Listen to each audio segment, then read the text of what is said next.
Welcome back to another episode of Dreaming with Drip and Drift. Today on the show, we got our special guest, Jake, coming down from Jacksonville. You can find him on Instagram at Jake_drifts. Thanks for coming on the show, man. Yeah, man. Glad to be here. Drip and drift. Yeah, not too bad of a drive? No, it wasn't bad. Yeah. I drove my truck instead of the RV this time. Oh, so, true. Yeah. A little nicer than driving the a little RV. bit of speed, but I don't have my living room with me. True, yeah. Or bathroom or like whatever else you got in there. Master bedroom, all that kind of stuff. That's awesome, man. Well, you got an S95 Mustang that's convertible. Right. Why? Well, just kidding. But seriously, Yeah. like, I don't know too many drifters or people with them, so I'm curious about it. So I actually didn't plan on building that car. I was building a 81 Fox body that was left at the house that me and my wife bought. And I was building the 81, and it was kind of rough. Like, it had Bondo and rust on the roof and all this kind of stuff. And I actually had the Coyote and the T56, and I did an 8.8 axle swap in it and everything. Like, I had 90% of the car put together. True.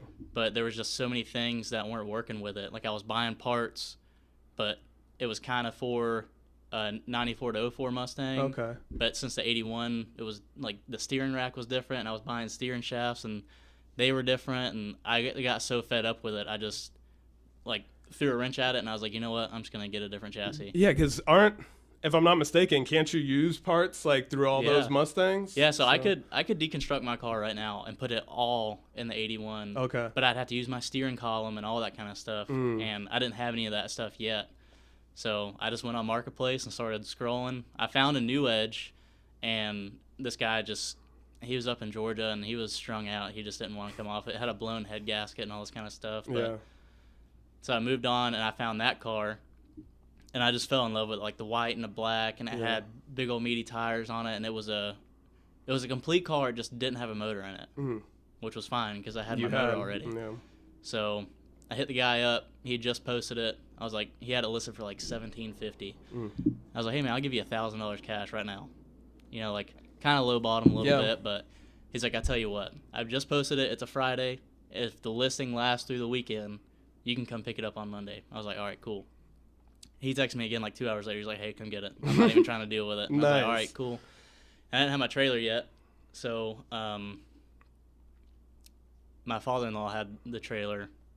So I just went and paid him and just left the car at his house and just waited until I could get a trailer. And then I brought it home and then deconstructed the Fox, slid it all under that. And then I had to buy like exhaust, run my fuel lines and my battery cables and all that kind of stuff. And that was it.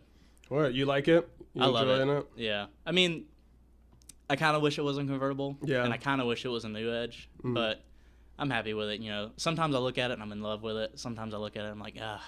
Yeah, I'm sure you get mixed feelings from other people, which doesn't really matter, but I'm sure there's mixed reactions with it. Yeah, sometimes I feel like the media doesn't look at me too much just because of what it is, which is cool. I mean, I don't do it for the media. I like the media, of course, but that's not the only reason why I do it. Yeah. I mean, I just go out there to have fun. And it is different, so certain media people might want to photograph it or video it because it is different than what we see out there. Like my Z, how many Z's are at the track? So yeah, but that's also another cool thing is that like when you have a Z like that, it's easy to watch it, you know, because it's like, hey, that car looks cool. Those cars are generically cool. Yeah. But you know, you get into a convertible SN95 Barbie car, you know, people are like, okay. Dude, it is, isn't it?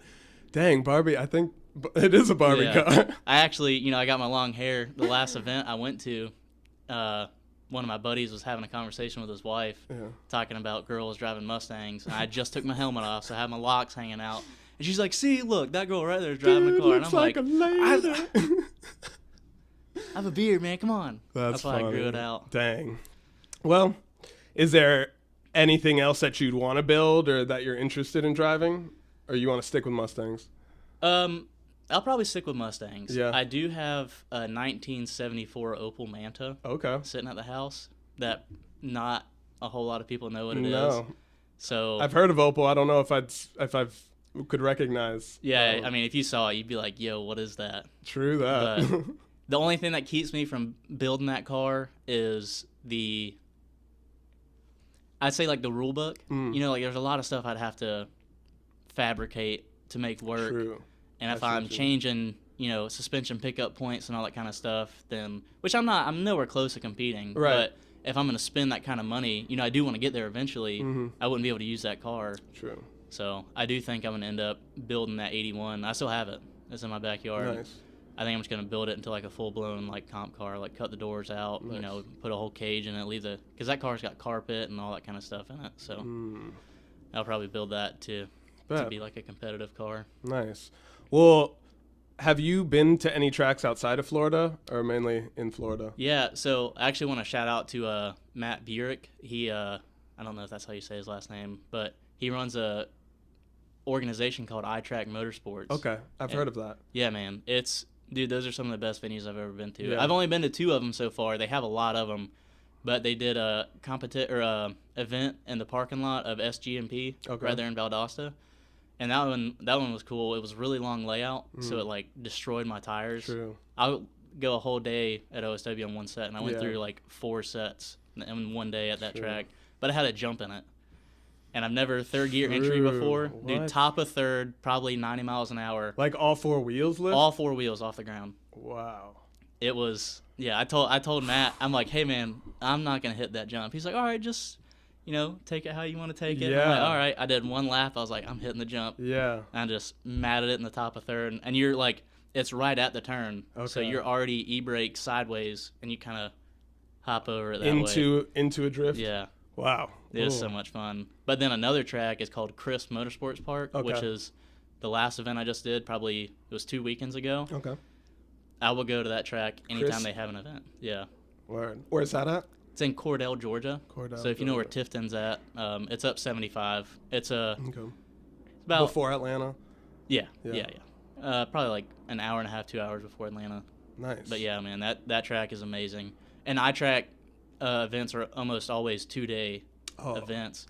And I got the RV, so I freaking, oh man, it's so great. That's what, not that I worry about, but once I do start venturing out of Florida to events, I would like to do 2-day events so I feel like that the firm.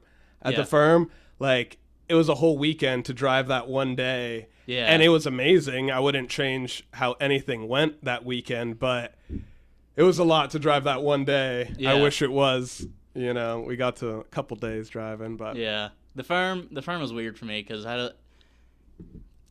my talent wasn't there for me, and I also had this crazy thing with my car where I made these brackets on my axles to lower my coilovers down because I just couldn't get the ride height that I wanted out of it, and I dropped them down, but I didn't notice that my differential was hanging out on a bump stop. So my suspension was almost completely unloaded, and I was just sitting on a bump stop right in the middle of my car, so it was pivoting, and it was just, my car was acting so crazy. I was like, dude, what is going on? I could not figure it out. And I didn't figure it out for months later. Yeah. Hitting high-speed runs on the interstate, I'm like, it would start loosening up. I'm like, oh my God. So finally I got under it and looked. Sketchy. And I saw that bump stop was all curled up. I was like, oh, take that out. Oh. Are there any tracks that you want to go to, or any specific track that you're like, one day I'll hit that? I would like to go to the Drift Mansion. Drift Mansion, yeah. Yeah. My buddy Joey Back of Donuts. Yeah. He's there right now. He's New Edge, right? Yeah. He has the purple New Edge. Yeah. Yeah. He's the reason why I got into all this. That's awesome. I know another buddy of mine. There's an event this weekend, I'm guessing there. Yeah, it's the Grip Royal event. Nice. Yeah. Another friend was saying that he's going up there, and it would be nice to talk about once he came back on here. That I was like, bet, let's do it. Yeah. Yeah, I'd love to go up there. It was kind of expensive for me. I just couldn't. And they redid a bunch of stuff recently. The front yard is different. Yeah. The pictures he's been sending me all day, I'm like, I'm going to Orlando, dude. You're up at the Drift Mansion. Yeah. They were sending me videos of doing crazy cart tandem trains through a warehouse and all that kind of stuff. Man, it looks sweet, but it's a trek. That's the dream. Yeah. Just to have, for me personally, I would love to have some acreage and do that, and not even have people from all over just the homies come. Yeah. Do a little skidding around Yeah, man, that'd be sweet. Me and my neighbor came with me to the Crisp event last time. Yeah. And he's dying to get a drift car. He's got a 1,000 horsepower drag truck and all that kind of stuff. He's like, I gotta get a drift car. Yeah. We live right next door to each other, and we each have an acre and a half. I'm like, let's just tear the fence down, pave the whole yard. Yeah. We can just have one. Even just a little snake run, like something. Get That'd a be little sweet. squirrely. Drifting around my wife's chicken coop and all that kind of stuff. That's what I'm talking about, man. Well, you said you'd stick with Mustangs, so is there a dream build besides what you already got that you would want to go for? I mean, obviously a classic would be sweet. Like Yeah. a 65, 69, that era. Yeah. The 05 to 09 Mustangs have a soft spot in my heart because that was my first Mustang. Okay. I had an 08 California Special. Nice. Had big cams in it, convertible, of course. I just keep ending up with convertibles. Yeah, man, you like that convertible life. It was Vista Blue. I put a black top on it, had black wheels. Like it was pretty menacing looking. Nice. But if I could get my hands on a 07 to 09 GT 500, that'd be it for me. That would be it. Yeah. Nice. Or a 13, 14 because they got the Trinity motors, the 5.8. Okay. Supercharged. Nasty. Done up. And then of course GT 500s, the S550s. I like them all. Yeah. Mustangs are just great. Yeah. Me and my brother used to have this thing. One from each era. Yeah. Yeah. Me and my brother used to have this thing where we had a realistic dream car and then an actual dream car. Yeah. So his was always a Corvette and then a Lamborghini Diablo. Nice. Mine was always a Mustang and a Dodge Viper. Dodge Viper. That would be. Viper's pretty sick, man. Yeah, man. That V10, the long hood. I mean, you're pretty much sitting on the back axle just about. Yeah. And they've always done it for me. They roast tires. Oh yeah. But And they're just a massive go-kart. There's no ABS, no traction control, none of that kind of stuff. I would imagine it is getting used to driving such a long front end. Oh yeah, that had to be so weird. Yeah. I've never drove one, but I drove an old Stingray that I would imagine was very similar. It had a really long front end. Yeah. And when I was valeting, I had to parallel park it. No power steering, so it was very difficult, but it was cool. It was interesting seeing those different wheelbases and messing around with them. Yeah. It's pretty interesting. Word. Well, anything you want to ask me or anything you want to talk about? How long have you been drifting? At the track since 2020. Okay. I had an S13 coupe, and I took it to the track twice. And both events, I was in the pits working on it more than I was driving it. And I talked to a lot of people, and they were like, if you want to drive, which I did, I'm not a mechanic.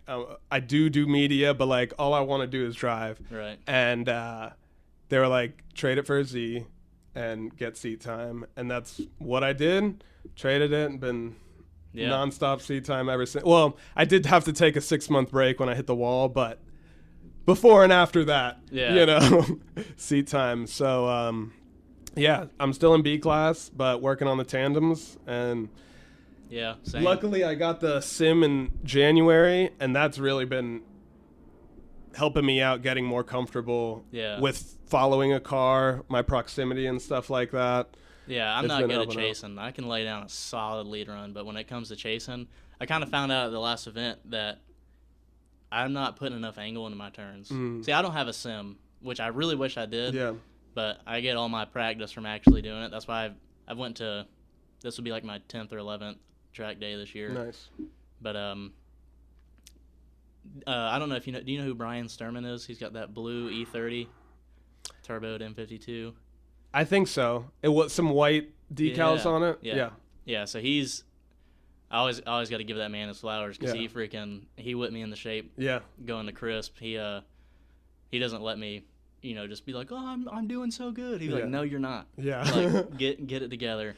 You need that in life sometimes. Yeah, but he was kind of the one. My buddy Chad got me one of those GoPro 360s, and I mounted up on my roll cage. Nice. That's the cool thing about having a drop top. I can set it back. But I was watching back on all those videos, and I noticed that when I'm going around the track, I'm not putting enough angle in, and I'm not opening up enough to let people get close to me. So I actually got a big nasty door mark on my car because he was really trying to get into me, but I wasn't opening up enough. So I'm kind of like unpredictable. Yeah, I see. Not taking the bro line. Right. Yeah. No, I'm actually like, I feel like I'm racing around the track. Yeah. Which I thought, like, I would watch videos. I'd be like, man, I'm going too slow. Yeah. I need to go faster. So with that mindset, I start losing angle. So it's just one of them things. I feel that because I like doing that. Like going through the track fast, but still getting some clean drifts in there. Yeah. And once I started driving with other people, my buddy Stefan especially, he's like, yo, you need to go wider. I can't get close to you at all. I was like, well, I don't really want you close to me, but I get it. So I've been working on that myself, trying to get a little bit wider, take the edge. But then also I have hit the wall, so taking the edge freaks me out a little bit here and there. But at OSW, you just need to worry about that one wall. So. Yeah, talking about walls, at Crisp, there's a 2-foot drop-off at in one of the turns. And that's actually where he tapped my door a little bit and it pushed me off my line and my wheel went on the track side, it's only a curb about that tall. Yeah. But on the other side it's 2 feet. And he pushed me and I have a picture of my tire mark on top of that curb. Wow. I was on it. Yeah.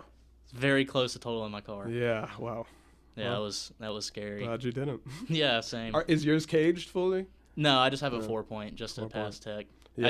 I want to cage it, but also at the same time, I'm getting pretty serious into doing that Fox body. Yeah. So I might just leave that alone. It can be a little seat time car, and then I'll probably throw a nasty LS on the Fox or something, which kind of goes against my grain. Yeah. I'm not a purist. But I like Chevys and Chevys. I like Fords and Fords. You know, doing a cool Nissan swap. You know, if you put a Titan motor in a 350Z, that would be cool. But if you put a Titan motor in a Mustang, are there any other Mustang truck motors or any Ford motors that could go in it or that have been done before or anything? A 3-valve. A 3-valve? What's that from? That's from the 05 to 09 Mustangs. Oh, okay. Actually to 10. They went all the way up to 10, but you can put a set of cams in them and they sound like they make 1,000 horsepower. True. Like my blue car, I would have people come up to me at stoplights be like, "Hey man, how much power does that make?" I'm like, 315, and they just roll their window back up. And I'm like, yeah, all right, I'll see you. But it sounds like sounds great, yeah. True that. But yeah, that would probably be the only other, or like a 351, you know, which is Chevy based their LS off of that motor. So, but I'll probably just go with something easy and simple that I can keep up with and make good power. That's what my neighbor does. He's got all these LSs that make huge power. So, I got somebody next to me that can help me do something like that. Then I feel like that'd be a good smart move. For sure. I mean, yeah, you got somebody. My cousin, he's a Nissan tech, and although he lives in Jacksonville, anytime I go up there, he comes down here, I'm always asking him stuff about the Z because he knows. You know, he knows all about it. So so it's good to have people around you that know the things. And then you start you start growing your knowledge, and then you can start helping other people. For sure. So that's pretty cool that way. Yeah, agreed. Well, we got to get to the track because today's Independence Drift. We're going to OSW, slide around. You have anything you want to say before we close out? No, I'm pretty good. Just a shout out to all my drift buddies. Definitely shout out to iTrack Motorsports, Brian Sturman, Joey Campbell, Michael Lee, all of them. That's what's up. Awesome. Once again, you can find him on Instagram at Jake_drifts. It's been a real one. Thanks for coming, man. Yeah, man. Thanks for having me. And we'll catch you guys next time. Peace. See ya.